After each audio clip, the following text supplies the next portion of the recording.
AI tools నేర్చుకుని passive income సంపాదించాలనుకుంటున్నారా? పూర్తి వివరాలకు సంప్రదించండి. నమస్తే వంశీకృష్ణ గారు. నమస్కారం మేడం. రీసెంట్గా మనం చూస్తున్నామండి, బెంగళూరులో ఇన్సిడెంట్ రేవ్ పార్టీ ఏదైతే ఉందో ప్రతి ఒక్క న్యూస్ ఛానల్లోనూ మనం ఎక్కువగా దీన్ని వింటూ ఉన్నాము. అసలు రేవ్ పార్టీ అంటే ఏంటి? ఎప్పుడైతే రేవ్ పార్టీ అనేది ఒక న్యూస్ మనకు బయటకు వస్తూ ఉంటుందో, ఆ పార్టీకి సంబంధించి ఎప్పుడైతే ఎంక్వైరీ జరుగుతూ ఉంటుంటుందో, ఎవరైతే పట్టుబడుతూ ఉంటుంటారో ముసుగులు వేసుకోవడం మనం గమనిస్తూ ఉంటుంటాం. వాళ్ళు కనిపించకుండా ఫేసెస్ని కవర్ చేసుకోవడం మనం చూస్తూ ఉంటుంటాం. అసలు ఈ పార్టీ కల్చర్ ఏంటి?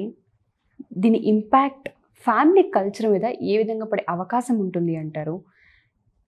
ఈ పార్టీకి సంబంధించి ఏ విషయాలు అక్కడ జరుగుతూ ఉంటుంటాయి? అసలు యాక్చువల్గా రేవ్ పార్టీ అనేది ఒకప్పుడు చాలా సంతోషంగా ఒక ఫ్యామిలీ మెంబర్స్ అందరూ కూడా కలిసి జరుపుకునే ఒక అద్భుతమైన ఫెస్టివల్ అని చెప్పొచ్చు. గెట్ టుగెదర్ పార్టీ లాగా చేసేవాళ్ళు. కానీ కొంతకాలం తర్వాత కొన్నింటిని ఎక్స్ట్రా యాడ్ చేసి దాన్ని ఒక ఇల్లీగల్ యాక్టివిటీ లాగా తయారయ్యింది ఈ మధ్య కాలంలో.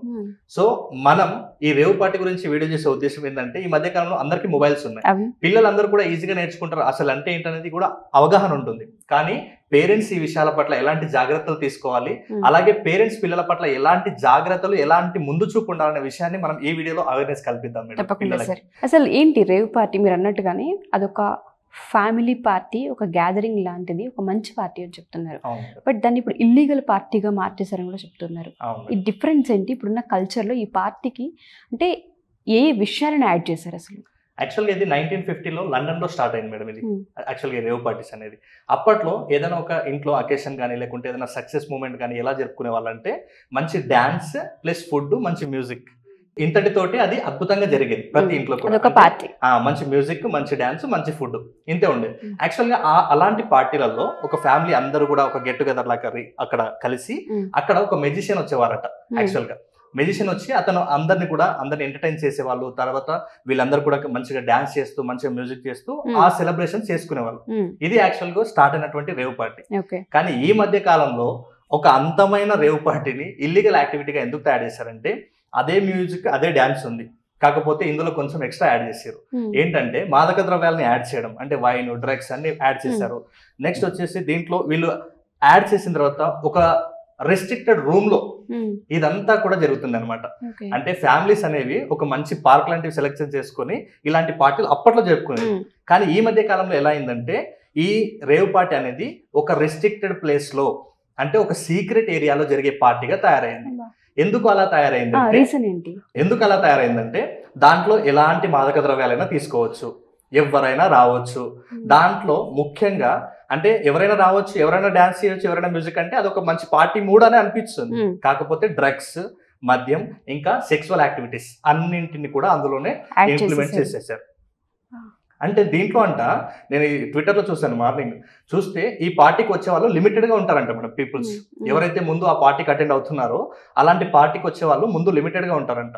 ఈ పార్టీలో ముఖ్యంగా వచ్చేసి ఫిల్మ్ ఇండస్ట్రీ వాళ్ళు, బిజినెస్ మ్యాన్స్, ఇంకా ముఖ్యంగా పొలిటీషియన్స్, వీళ్ళ పేర్లు ప్రతిసారి మనకు రేవ్ పార్టీ అని జరిగినప్పుడల్లా, అంటే ఎందుకు వీళ్ళు ఎక్కువగా ఆ పార్టీస్ కి అటెండ్ అవుతున్నారు, వీళ్ళు ఎక్కువగా ఆ పార్టీస్ కి అటెండ్ అయ్యి ఇది ఒక ఇల్లీగల్ యాక్టివిటీగా తయారైంది. కాబట్టి అందులో ఏ ఒక్కరు దొరికినా మనకి ఇప్పుడు ప్రతి న్యూస్ లో వైరల్ గా మారుతూ ఉంది. అవును, ఎందుకంటే అది ఒక ఇల్లీగల్ కాబట్టి. సో మనం ఇది బెంగళూరులో చూసాం ఈ మధ్య కాలంలో. ఇప్పుడు మనకి రీసెంట్ గా అదే న్యూస్ వైరల్ నడుస్తుంది.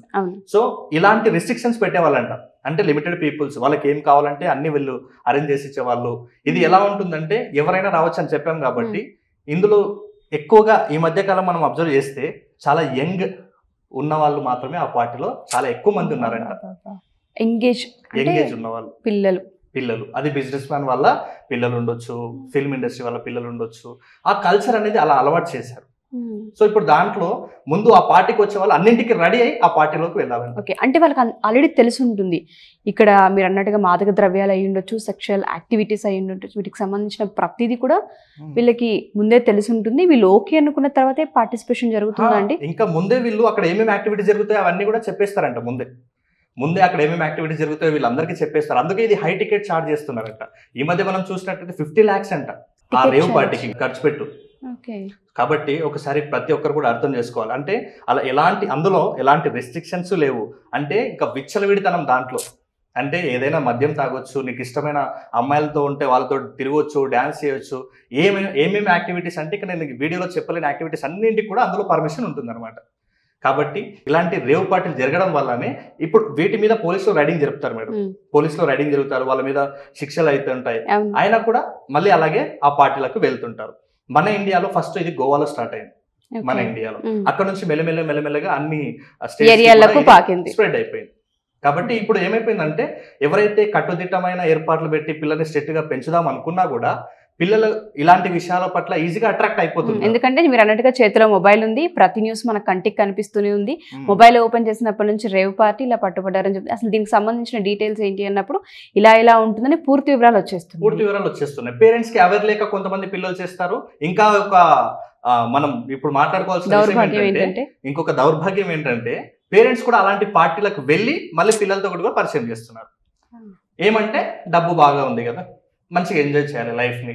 సో ఎంజాయ్ చేసే విధానము, ఆ కల్చర్ ఏంటో కూడా ప్రతి ఒక్కరు తెలుసుకుని ఉండాలి.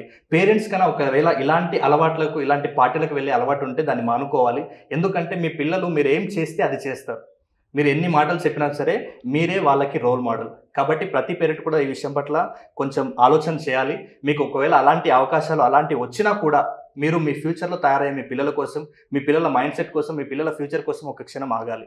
ఎందుకంటే అది ఆ అలవాటు అనేది మీ మైండ్ అది ఎట్లా అంటే ఆ డ్రగ్స్ అనేది మీరు అలవాటు చేసిన తర్వాత మీకు ఫ్యామిలీ అంటే లెక్క చేయరు, మీరు పిల్లలు అంటే లెక్క చేయరు, ఇంకా మీ లోకం మీదే. మిమ్మల్ని నమ్ముకొని వచ్చిన వల్ల అందరినీ కూడా మీరు స్పాయిల్ చేసేస్తారు.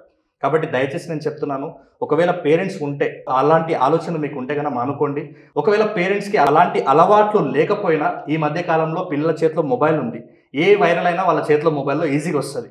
కాబట్టి అలాంటివి చూసి పిల్లలు కూడా వాటికి అట్రాక్ట్ అయ్యి అడిక్ట్ అయ్యే అవకాశాలు చాలా ఉన్నాయి. కాబట్టి పిల్లలు ఏ పార్టీకి వెళ్తున్నారో ఒకసారి పేరెంట్స్ దృష్టిలో ఉంచుకోండి.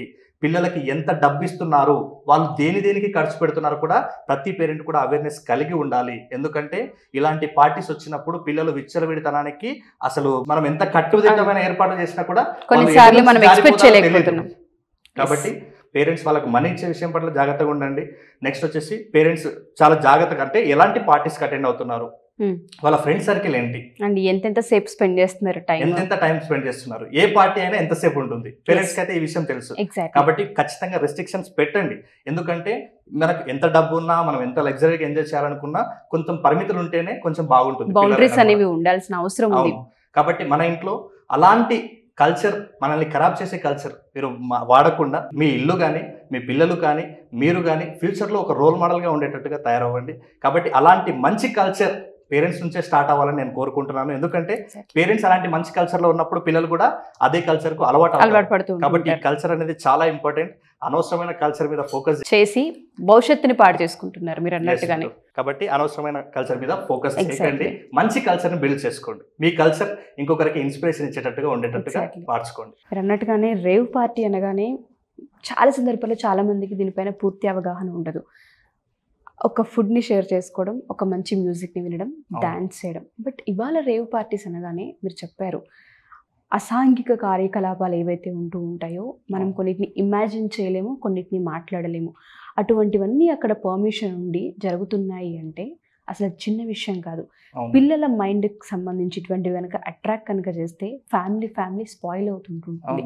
ఒక స్టూడెంట్ జీవితాన్ని నాశనం చేసిన వాళ్ళం అవుతూ ఉంటుంటాం. మీరు అన్నట్టుగా పేరెంట్స్, అది ఇండస్ట్రీ వాళ్ళు కావచ్చు, రాజకీయ నేతలు కావచ్చు, వ్యాపారవేత్తలు కావచ్చు, లేదంటే డబ్బున్న వాళ్ళు ఇంకెవరైనా కావచ్చు, లేదంటే వీటి కోసం డబ్బులు సంపాదించి అటెండ్ అయ్యే వాళ్ళైనా కావచ్చు. ఇటువంటి ఎంజాయ్మెంట్స్కి ఎప్పుడైతే అడిక్ట్ అవుతూ ఉంటుంటారో తెలియకుండా జీవితాలను నాశనం చేసుకుంటూ ఉంటారు. ఇటువంటి వాటన్నిటినీ ఫోకస్డ్గా ఐడెంటిఫై చేసి వీటిని ఓవర్కమ్ చేయాలని, వీటి త్వరగా నిర్మూలించాలని కోరుకుందాం. మీరు అన్నట్టు కల్చర్ బిల్డింగ్ అనేది చాలా అవసరం అండి. మన సంస్కృతి సాంప్రదాయాలకే కంప్లీట్ విరుద్ధం ఇది. ఏదైనా అకేషన్ ఉంటే గెట్ టుగెదర్ అవ్వడం వేరు, ఫుడ్ని షేర్ చేయడం వేరు. కొంతవరకు కొన్నిటిని యాక్సెప్ట్ చేయొచ్చు, కానీ అసలు మనకి సంబంధం లేని వాటిని కూడా మనం ఓన్ చేసేసుకొని మన జీవితాల్లోకి వాటిని తీసుకుంటున్నాము అంటే జీవితాలను నాశనం చేసుకుంటున్నామనే అర్థం. చాలా మందిని ఇన్స్పిరేషన్గా మనం స్క్రీన్ పైన చూస్తూ ఉంటుంటాం. అటువంటి వాళ్ళ పేర్లు కావచ్చు, లేదంటే అటువంటి న్యూస్లు కావచ్చు విన్నప్పుడు కొన్నిసార్లు ఇబ్బందిగా ఉంటుంటుంది. థ్యాంక్ యూ సో మచ్ అండి అవేర్నెస్ని క్రియేట్ చేసినందుకు. ప్రతి పేరెంట్ కూడా మీరు చెప్పినట్టుగా పిల్లలు ఏ పార్టీస్కి అటెండ్ అవుతున్నారు, ఎంత టైం వెళ్తూ ఉన్నారు, ఎంత డబ్బుని ఇచ్చాము, ఎక్కడెక్కడ ఇన్వెస్ట్మెంట్ చేస్తూ ఉన్నారు, అండ్ వాళ్ళ డే యాక్టివిటీని కూడా అబ్జర్వ్ చేయాల్సిన అవసరం ఇవాళ రేపు వచ్చేసేసింది. మొబైల్ అనేది చేతిలో ఉంది కాబట్టి సో స్పెషల్లీ వీళ్ళందరూ వీటిపైన కంట్రోలింగ్ తెచ్చుకొని ఫోకస్డ్గా ఉండాలని కోరుకుందాం. Thank you sir, thank you so much. Suman టీవీలో మీ పర్సనల్ అండ్ బిజినెస్ ప్రమోషన్స్ కోసం కింది నెంబర్కి కాంటాక్ట్ చేయండి.